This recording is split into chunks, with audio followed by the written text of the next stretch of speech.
Jadi berdoa ini untuk menunjukkan kita tuh lemah, berharap kepada Allah, kita fakir, bukan supaya kabul atau makbul.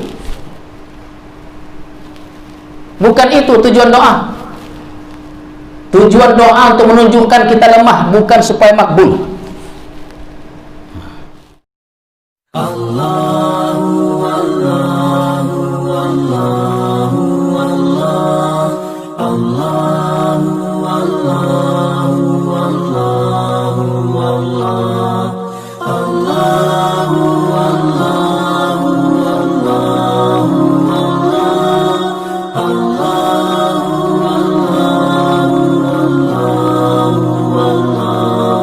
Allah Allahu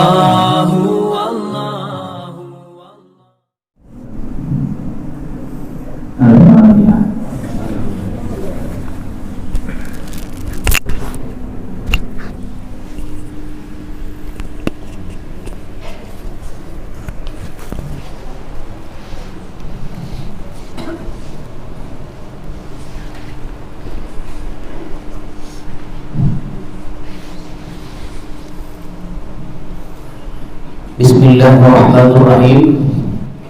Assalamualaikum warahmatullahi wabarakatuh.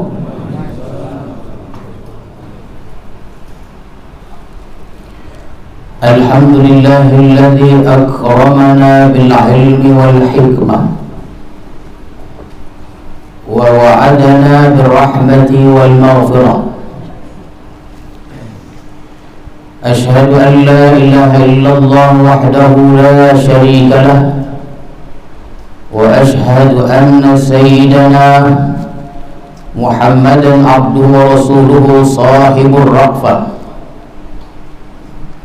Allahumma salli wa sallim wa barik ala sayyidina Muhammad al-makhsus bi khatamin nubuwah wa ala alihi wa ashabihi wa dhurriyyatihi wa atba'ihi ila yaumil qiyamah, amma ba'd.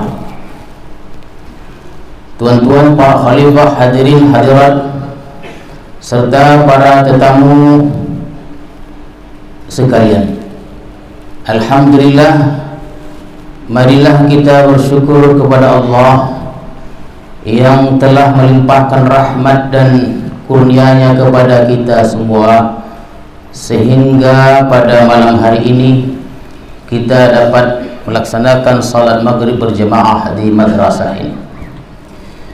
Salawat dan salam kita ucapkan dan kita sampaikan kepada Rasulullah sallallahu alaihi wasallam beserta keluarga, para sahabat dan para pengikut-pengikut beliau. Mudah-mudahan kita mendapat syafaat beliau di hari kemudian nanti, amin ya rabbal alamin.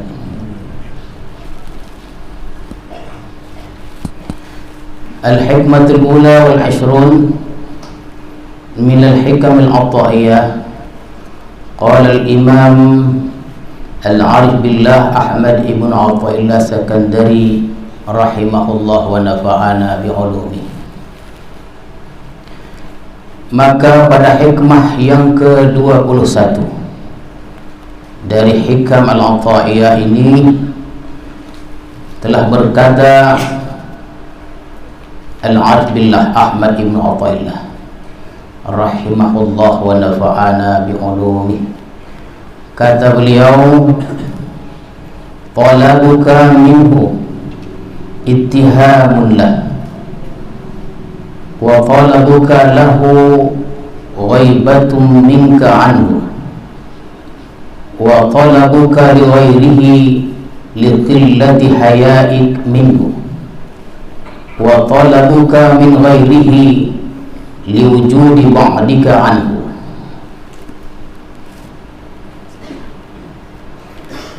Menuntut engkau daripada Allah merupakan kurangnya percaya bagi Allah,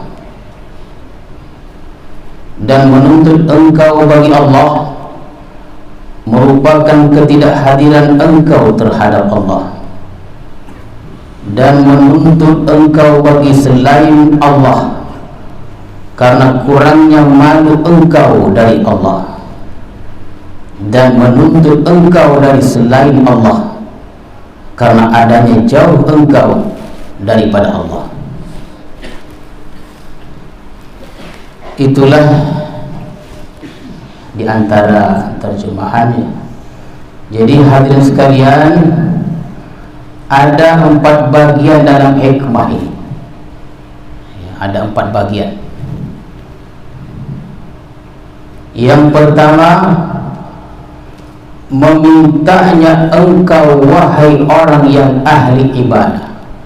Jadi hikmah ini ditujukan kepada orang ahli ibadah. Seperti ada permintaan seperti, ya Allah, berilah aku rezeki, tolonglah aku ya Allah, cukupkan aku ya Allah. Maka permintaan seperti ini menunjukkan lemahnya kepercayaan seorang hamba kepada Allah. Jadi permintaan seperti tadi itu, ya Allah, berilah aku rezeki, tolonglah aku, cukupkanlah aku. Maka permintaan seperti ini menunjukkan lemahnya kepercayaan seorang hamba itu kepada Allah. Jadi kenapa hamba itu meminta seperti itu? Ini akibat kurang percaya seorang ahli ibadah itu kepada Allah.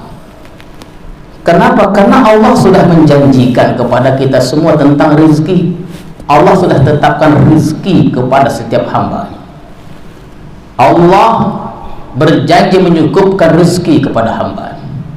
Allah berjanji akan menolong hamba-hambanya. Dan Allah telah berfirman, la yukhliful mi'ad. Sekali-kali Allah tidak akan menyalahi akan janji-janjinya. Ini hadirin sekalian, ibarat janji seorang raja. Raja berjanji kepada seorang pegawai, kepada pembantunya contohnya, aku akan menolong engkau. Tak lama setelah itu pembantu itu datang berraja lagi, raja tolonglah aku. Padahal raja itu sudah berjanji mau menolong membantu, dia minta lagi. Kan tersinggung raja itu.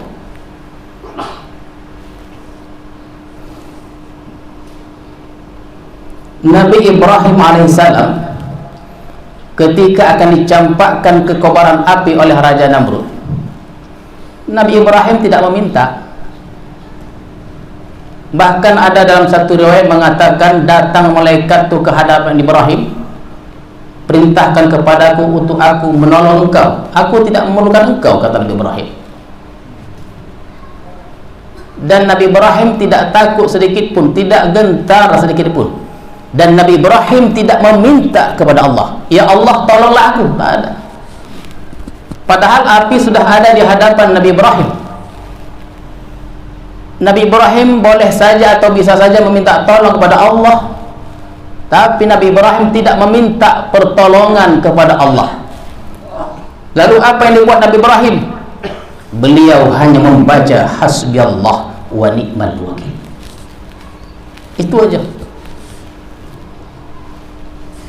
Cukup akan daku oleh Allah dan Allah sebaik-baik wakil. Itulah dia yang dibaca Nabi Ibrahim ketika dicampakkan ke kobaran api, hasbiyallah wa ni'mal wakil. Itulah dibacanya banyak-banyak. Kenapa demikian? Karena Nabi Ibrahim yakin akan janji Allah menolong orang beriman. Jadi orang yang yakin, nih hadirin sekalian, yang yakin kepada Allah, dia tidak meminta, dia hanya mengucapkan hasbiyallah wa ni'mal wakil.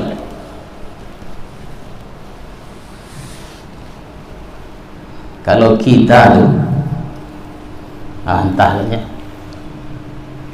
tak hapo-hapo minta.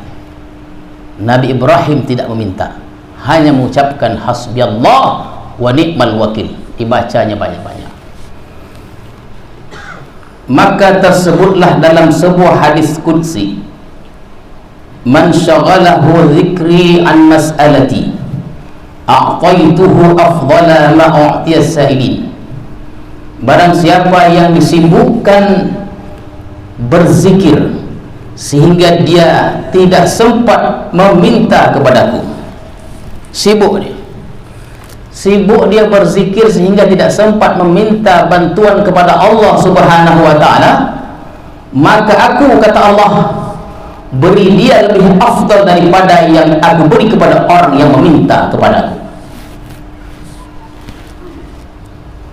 Jadi ada dua orang dalam kesusahan, ada dua orang dalam kesulitan. Yang pertama, dia meminta, ya Allah tolonglah aku, dan lain-lain.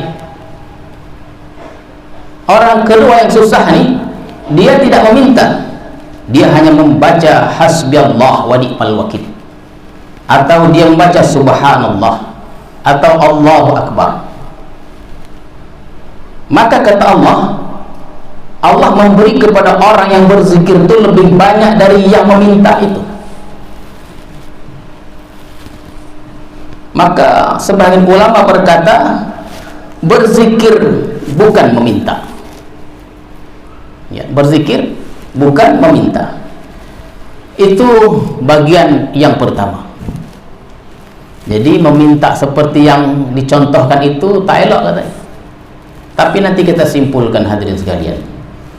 Yang kedua, memintanya engkau bagi Allah merupakan ketidakhadiran engkau daripada Allah. Engkau meminta kedekatan kepada Allah, minta dokek, seperti doa Allahumma inni as'alukal qurba, ya Allah aku minta dekat kepada engkau. Ya, jadi kita contohnya minta dekat kepada Allah Subhanahu wa ta'ala. Permintaan seperti ini menunjukkan hamba itu atau kita jauh dari Allah, bahwa Allah itu ghaib. Allah itu ghaib. Kenapa kita meminta dekat kepada Allah? Karena kita merasa jauh. Minta lagi dekat. Tapi kalau hati hadir, hati itu sentiasa hadir, tidak akan meminta seperti permintaan itu, hadirin sekalian. Jadi bagi orang yang ahli ibadah, mereka tidak meminta apapun dan berzikir pada Allah, sudah dekat dengan Allah. Jadi bagi orang ahli ibadah ini, mereka tidak minta, karena zikir itu bagi mereka sudah dekat dengan Allah Subhanahu wa ta'ala.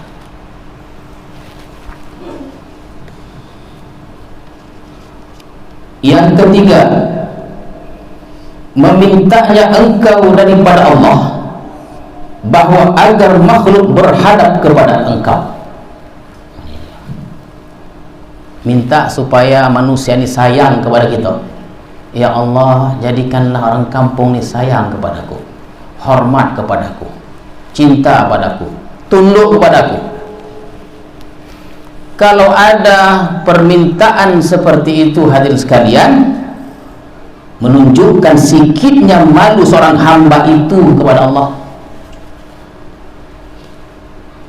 sikitnya malunya hamba itu kepada Allah Subhanahu wa ta'ala.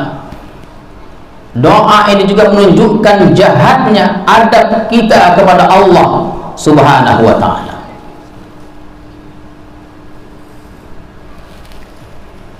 Kita meminta pada Allah, ya Allah, jadikanlah manusia sayang kepadaku. Itu permintaan seperti ini seperti seseorang yang datang ke hadapan raja. Datang ke hadapan raja. Setelah di hadapan raja, dia bertanya kepada raja tentang hal ihwal atau kabar pegawai-pegawainya. Raja, apa kabar si fulan? Raja, apa kabar si fulan-fulan? Raja tak ditanyanya. Macam mana perasaan raja? Macam mana perasaan raja? Tak ditanyanya raja, yang ditanyanya orang lain. Itu menunjukkan jahatnya adab seorang hamba kepada Allah Subhanahu wa ta'ala. Yang keempat, ini bagian yang keempat, menuntutnya engkau dari selain Allah menunjukkan adanya jahil engkau daripada Allah. Jadi menuntut kita selain Allah ini, itu menunjuknya jahil seorang hamba itu dari Allah Subhanahu wa ta'ala.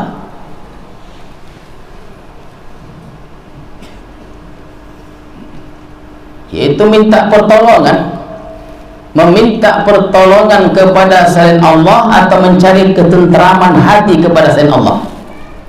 Nah, ini hati-hati kita. Terkadang kita untuk menenangkan jiwa itu kita ceritakan pada orang lain, tenang. Oh, jiwaku tidak tentram, nonton sinetron biar tentram. Oh, tidak tentram hatiku, pergi aku ke kolam memancing, contohnya. Yang menenteramkan hati itu ialah Allah Subhanahu wa ta'ala. Jadi hadirin sekalian, apabila kita meminta kepada selain Allah, menunjukkan jahilnya kita daripada Allah Subhanahu wa ta'ala. Baik ya, ini 4 bagian. Jadi keempat perkara tadi, 1, 2, 3 dan 4 bagian yang saya jelaskan satu persatu itu permintaan seperti yang dicontohkan tadi, namanya mazmum, tercela. Ya, namanya mazmum, tercela. Ya. Ada 2 kesimpulan dari 4 perkara ini. Ada 2 kesimpulannya. Pertama, doa itu dipandang tercela apabila kita meminta kismah. Kismah itu artinya bagian. Jadi kalau kita berdoa seperti yang saya contohkan tadi, kita meminta bahagian-bahagian, itu tercela, itu mazmum. Kenapa? Karena Allah sudah bagi. Allah sudah bagi rezeki-rezeki kita. Jadi kalau kita minta bahagian-bahagian sudah ditetapkan itu, kita tak percaya pada Allah. Kalau kita pandang sebagai kismah, bagian, maka setiap yang dijatahkan Allah itu pasti sampai.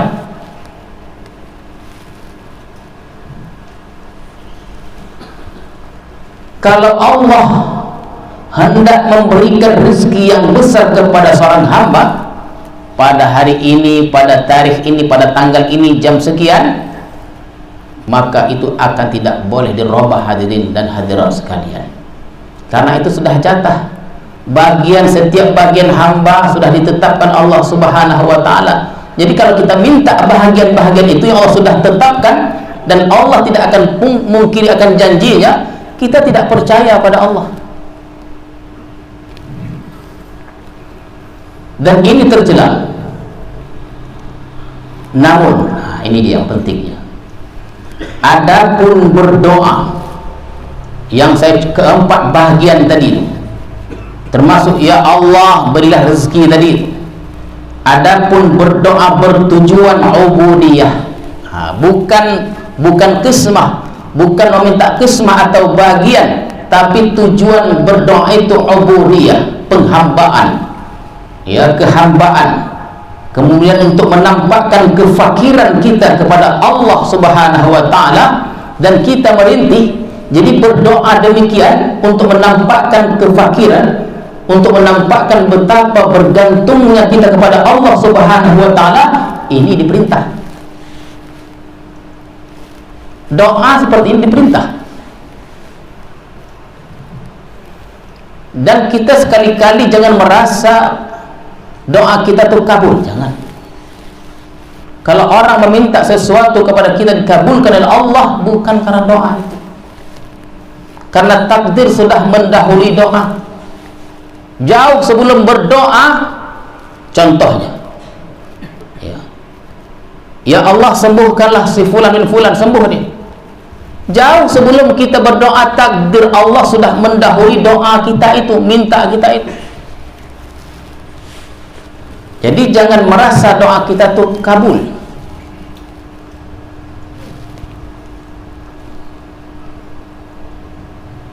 Jadi ya Allah, doanya itu kan, aku meminta kepadamu hanya karena hamba fakir. Nah, itu dia.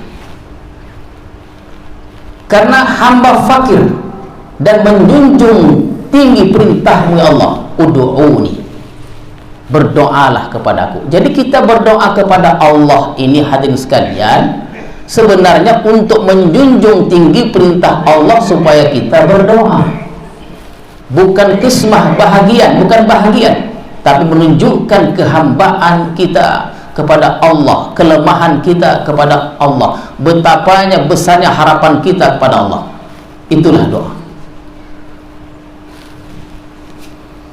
Jadi ada dua pilihan, ya, ada dua pilihan. Boleh tidak berdoa. Kalau kita susah, boleh kita tidak berdoa, tapi dengan mengucap hasbi Allah wa ni'mal wakil. Allah yang sebaik-baik wakil, karena Allah sudah tetapkan kita.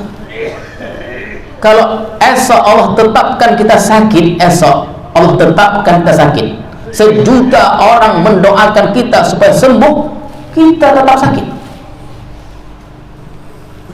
Tapi kita diperintahkan untuk berdoa dan ikhtiar. Selebihnya kita serahkan kepada Allah. Boleh tidak berdoa tapi mengucap hasbi Allah wa ni'mal wakil.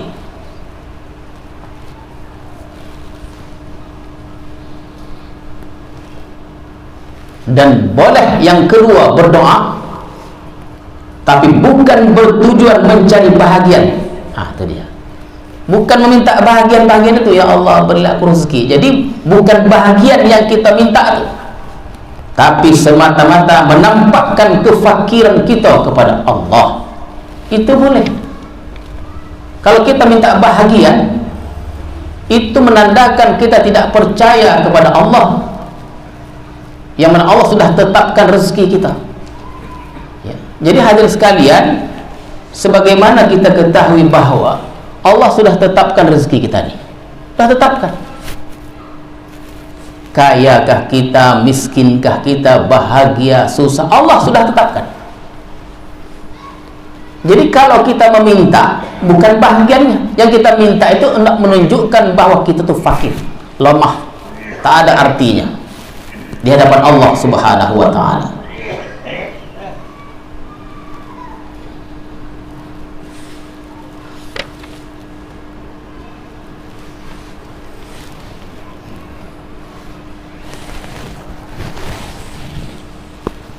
Ingin saya ceritakan seorang sahabat, Abu Rahman.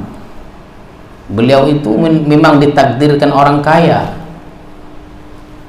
Tertulis, ya, tertulis maktubun, kan gitu. Tertulis ya, bahwa Abu Rahman ini orang kaya, sampai meninggalnya kaya.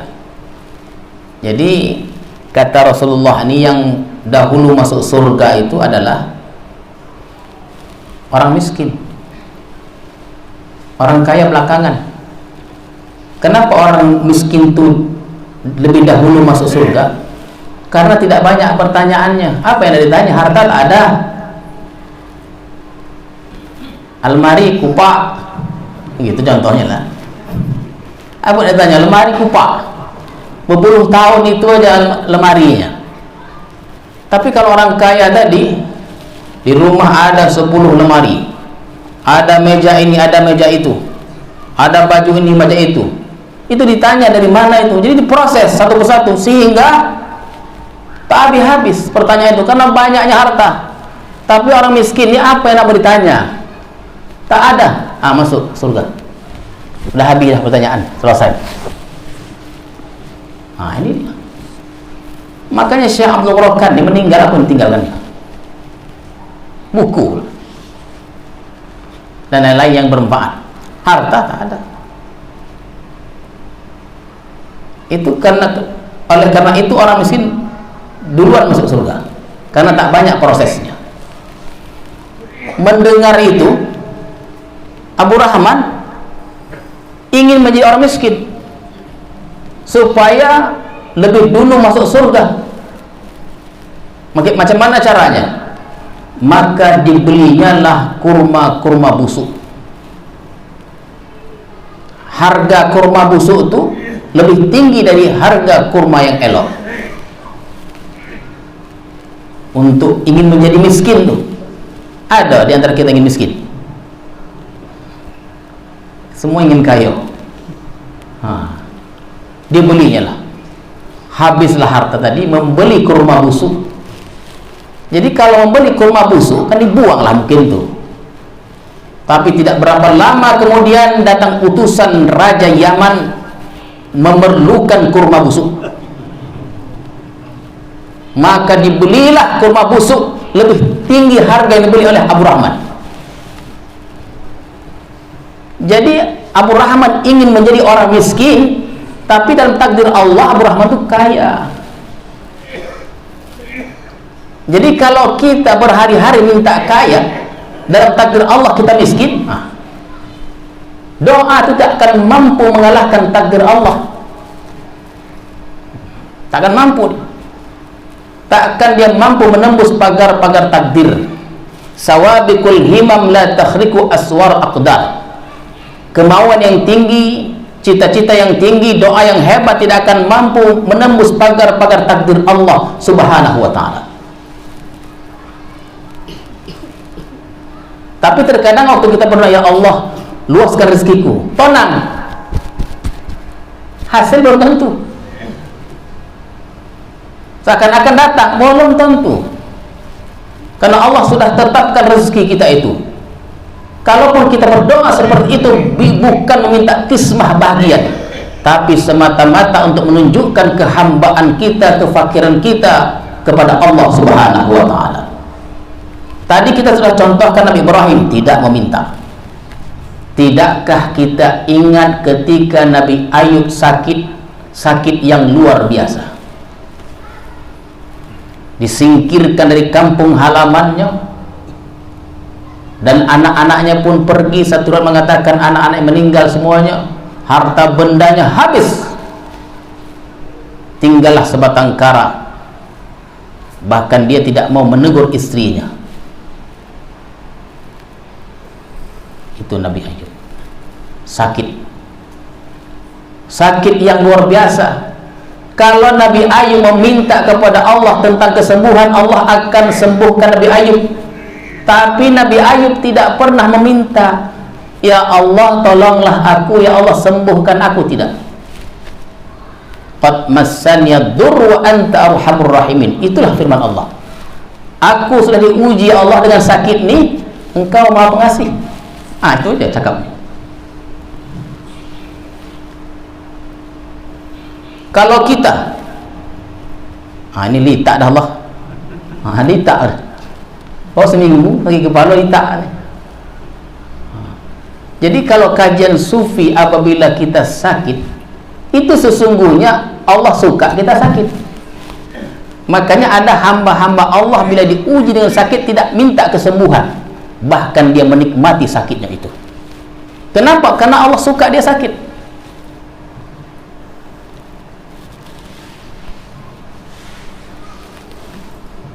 Rasulullah Sallallahu Alaihi Wasallam pernah bersabda demikian, Allahumma a'dad wa wa'dad. Ya Allah, hamba menuntut janji bahwa Engkau menolong orang yang beriman. Ini dia. Ini dalam perang Badar nih. Allahumma a'dad wa wa'dad, menuntut kepada Engkau bahwa Engkau berjanji bahwa Engkau akan menolong orang beriman. Ini minta bagian atau tidak? Doa Nabi ini bukan menuntut bagian, ya. Jadi Allahumma a'dad wa wa'dad, doa ini bukan menuntut bagian, tapi menjunjung kepada Allah dan menampakkan kelemahan kepada Allah Subhanahu wa ta'ala.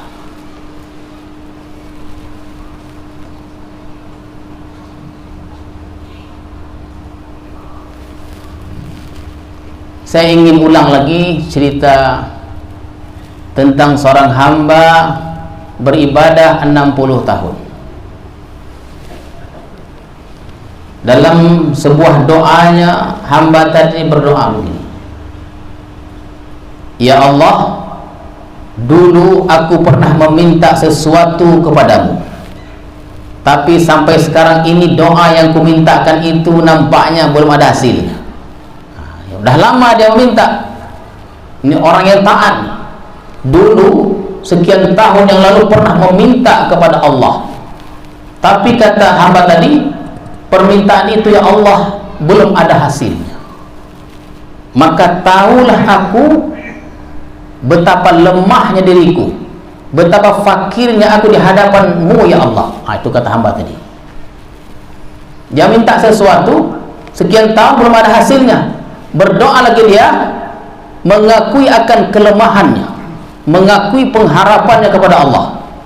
Mendengar doa itu, Allah perintahkan kepada malaikat, wahai malaikat, pergi engkau jumpai hambaku itu, katakan kepadanya, perkataanmu tentang aku lemah di hadapanmu lebih kusukai dari ibadah 60 tahun itu.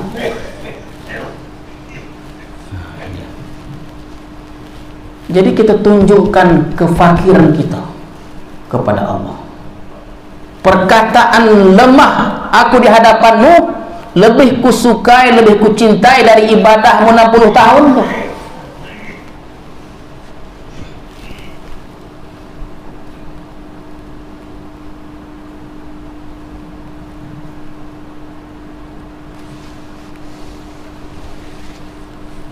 Seperti perkataan Al-Habib Abdullah bin Alawi Al-Haddad.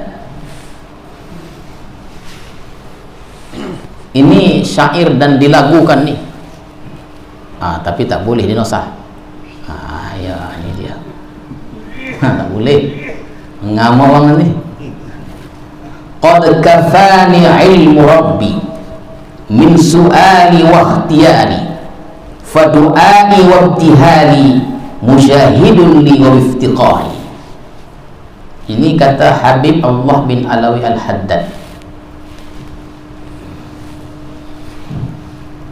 Sungguh telah cukup bagiku kepuasan dan ketenanganku bahwa penciptaku maha mengetahui segala permintaanku dan usahaku.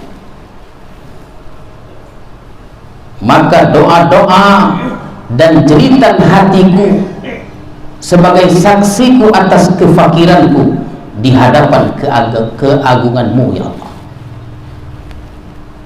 Jadi hadirin sekalian, kita sakit, kita sehat, Allah maha tahu. Kita kaya, kita miskin, Allah maha tahu. Kita dalam kebaikan dan dalam kejahatan, Allah maha tahu. Dalam keadaan apapun dan dimanapun kita berada, Allah maha tahu.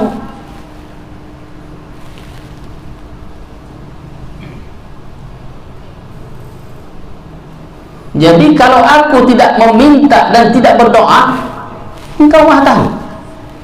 Ya Allah, aku sakit. Tidak pun kita ungkapkan bahwa kita sakit, Allah maha tahu. Ya Allah, aku miskin, Allah maha tahu. Tahu Allah tentang keadaan kita. Tetapi kata beliau Abdullah bin Ali Al-Haddad,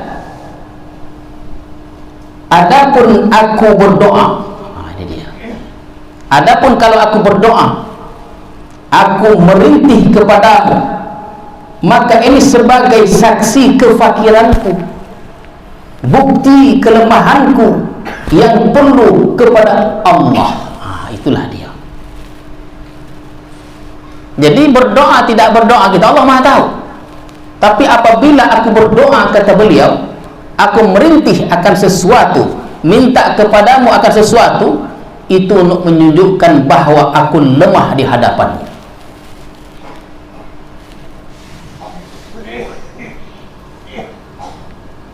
Jadi hal ini dapat kita simpulkan bahwa berdoa itu menunjukkan kita lemah, bukan supaya kabul. Ini dia. Jadi berdoa ini untuk menunjukkan kita tuh lemah, berharap kepada Allah, kita fakir, bukan supaya kabul atau makbul. Bukan itu tujuan doa. Tujuan doa untuk menunjukkan kita lemah, bukan supaya makbul.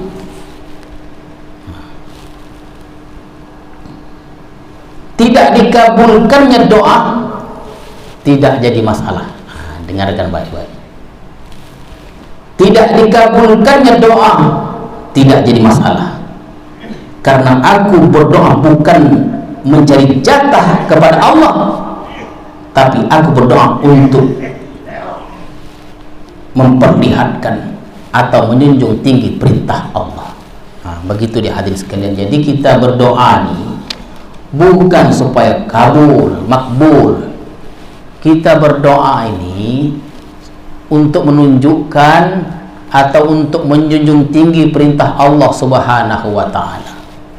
Jadi dalam hikmah lain itu disebutkan dia doa ini dia khodam, pembantu, tugasnya mengumpulkan upah. Itu dia doa tuh.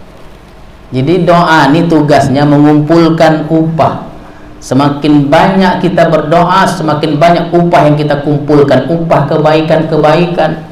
Jadi berdoa ini bukan supaya makbul. Karena perjalanan hidup kita semenjak kita dilahirkan dan sebelumnya sampai kita nanti di akhirat nanti sudah ada dalam ketetapan Allah Subhanahu wa ta'ala. Tapi kita diperintah untuk tetap berdoa ikhtiar, ya kita junjung tinggi perintah-perintah itu.